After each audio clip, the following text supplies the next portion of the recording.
Some cars hit the market and instantly secure their spot in the Hall of Fame. Others arrive with just as much hype, only to completely fall apart under pressure.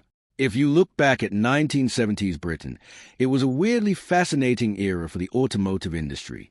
On one hand, designers were bursting with bold ideas and genuinely ambitious engineering. On the other hand, a devastating mix of ruthless foreign competition and atrocious factory quality control meant that things went wrong. Fast!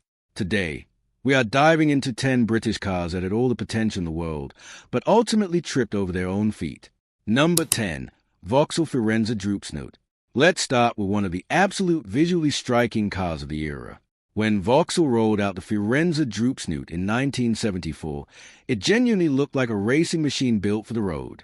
That radically sloped, fiberglass nose cone gave the coupe an aggressive, aerodynamic stance that put ordinary family saloons to shame.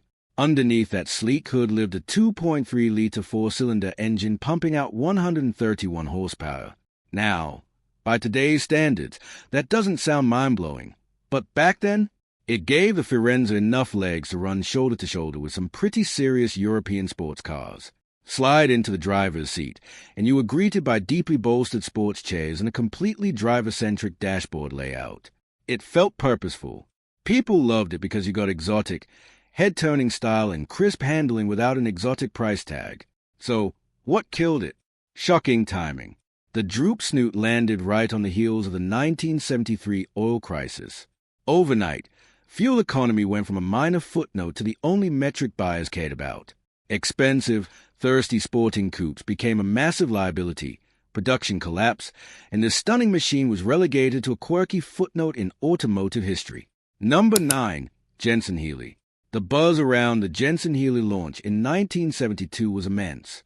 Jensen Motors teamed up with Donald Healey, a literal legend in sports car engineering, with a single goal: build a modern, lightweight British roadster that could absolutely dominate the market. The headline act here was the brand new 2.0-liter Lotus twin-cam engine.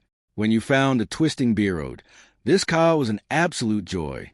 It was agile, fast, and delivered exactly the kind of open-top spirit British enthusiasts craved, paired with a simple, comfortable cabin that made long weekend drive a breeze. But that brilliant Lotus engine became its undoing. Early iterations were plagued by constant oil leaks, major cooling failures, and highly questionable factory assembly. To make matters worse, the body panels had practically zero rust protection. A car that handled like a dream on paper ended up being remembered for leaving its owner stranded on the side of the road, dripping oil. Number 8. Austin 3-liter. The Austin 3-liter technically squeaked out at the tail end of 1968, but it spent its early years in the 70s trying, and desperately failing, to capture the executive luxury market for British Leyland. On paper, the recipe wasn't bad.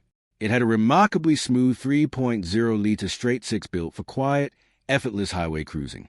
It also featured a massive cabin, generous with trim, and a hydroelastic self-leveling suspension system that ironed out potholed roads like a luxury yacht. The issue? It looked utterly bizarre. Because British Leyland was perpetually short on cash, they forced designers to use the doors and central body shell from the much smaller Austin 1800. The resulting proportions were incredibly awkward. Executive buyers looked at it, looked across the street at sleek offerings from Rover and Jaguar, and completely ignored the poor Austin. Number 7. Chrysler Sunbeam. By the late 1970s, the hatchback revolution was in full swing across Europe. Volkswagen had the Golf, Ford had the Fiesta, and Chrysler UK desperately needed an answer. Enter the Sunbeam in 1977. Chrysler kept things highly traditional, opting for a rear-wheel drive layout and a basic parts bin lineup of four-cylinder engines. It was cheap to buy, easy to park, and practical enough for a small family. Plus, that rear-wheel drive setup meant it handled with a bit more verve than its front-wheel drive rivals. The problem was that everyone could see right through the rush job. Because it borrowed so heavily from aging Chrysler models, the Sunbeam felt outdated from day one. The interior plastics felt cheap, refinement was loud, and it just lacked the modern polish of its continental rivals. Yes, the high-performance Lotus version would go on to become an absolute rally icon, but the standard car most people actually bought was a total snooze fest. Number 6. Leyland Princess. If you want to talk about ambition, you have to talk about the Leyland Princess. Dropping in 1975, this family car looked like a spaceship compared to the boring boxer saloons parked on British streets. That sharp, geometric wedge styling was genuinely futuristic. Inside, the Princess was a masterclass in packaging. It was incredibly spacious, and the hydrogen suspension meant it floated down the road with a ride quality that rivaled high-end luxury cars. Buyers had opted for sensible 4 cylinders or a smooth 6-cylinder engine, making it feel like a real step forward. But British Leyland shot themselves in the foot yet again. Despite having this gorgeous, sweeping fastback silhouette that screamed practical hatchback, they engineered it with a tiny, conventional sedan trunk lid, completely ruining its everyday utility. Add an atrocious build quality, constant electrical nightmares, and rapid rust, and the bold dream of the Princess quickly turned into a consumer nightmare. Number 5. Reliant Robin. And now for something completely different. The 1973 Reliant Robin is probably one of the most famous cars on this list, though not for reasons the company wanted. Built with a lightweight fiberglass body and just 3 wheels, it exploited a clever loophole. You could drive it on a motorcycle license, making it incredibly cheap to tax, run, and insure. For running quick errands around town, it made a weird amount of sense. The small 750 cubic centimeters engine sipped fuel, and the cabin was surprisingly cavernous for something that looked like a motorized plastic wedge. But we have to talk about the elephant in the room: stability. Having only 1 wheel up front meant that if you took a corner with even a fraction too much enthusiasm, things got terrifying quickly. While everyday owners who drove them gently rarely flipped them, the mainstream media and late-night comedians turned the Robin into the ultimate automotive punchline, completely erasing its genuine economic benefits. Number 4. Triumph Stag. When the Triumph Stag debuted in 1970, it felt like Britain finally had a proper weapon to fight off heavy-hitting luxury convertibles from Germany and Italy. Styled by the legendary Italian designer Giovanni Michelotti, the Stag was stunning. It featured beautiful, muscular proportions paired with a distinct, integrated T-bar roll cage that gave it a completely unique silhouette. It looked expensive, and the interior backed it up with gorgeous wood veneers and plush grand touring luxury. To top it off, Triumph skipped using a standard Rover V8 and designed their own bespoke 3.0-liter V8 just for this car. It promised effortless, rumbling performance. Sadly, that engine became a total catastrophe. The cooling jackets were poorly designed, leading to immediate warping, snapped timing chains, and blown head gaskets. A car built for the Riviera spent most of its life overheating in traffic, permanently scarring its reputation. Number 3. Morris Marina. The Morris Marina is basically the poster child for British Leyland's turbulent 1971 corporate struggles. It wasn't designed to be a revolutionary masterpiece.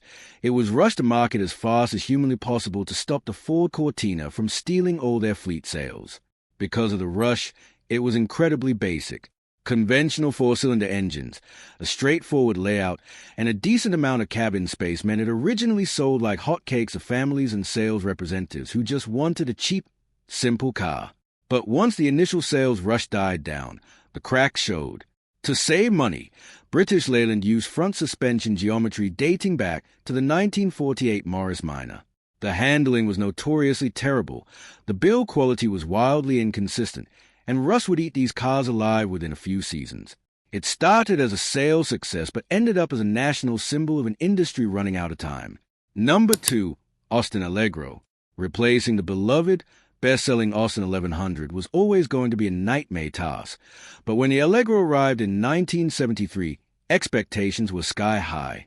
This was supposed to be the high-tech, modern backbone of British motoring. In fairness, it had some great ingredients. The hydrogen suspension gave it a wonderfully smooth ride, the cabin was space-efficient, and early models even featured a bizarre, squared-off Quartic steering wheel intended to look cutting-edge. But then the world saw the exterior styling. Instead of looking sleek and modern, it looked dumpy, bloated, and uninspired. Mechanically, it became a punchline. Rumors even swirled that if you jacked the car up incorrectly, the rear window would pop right out due to body flex. While it wasn't technically the worst engineered vehicle on the road, the bad press and quality control issues turned the Allegro into the ultimate symbol of 1970s British automotive failure. Number 1. Triumph TR7. Taking our number one spot is a sports car that promised to completely reinvent the genre, only to break its promises entirely. The 1975 Triumph TR7 completely threw out the classic curvy British roadster blueprint in favor of a radical, razor-sharp wedge design. Triumph's marketing department boldly called it the shape of things to come.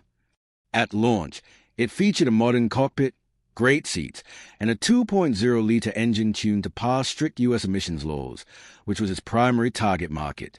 Visually, it was a knockout that felt entirely fresh. But the driving dynamics just couldn't back up that spaceship styling.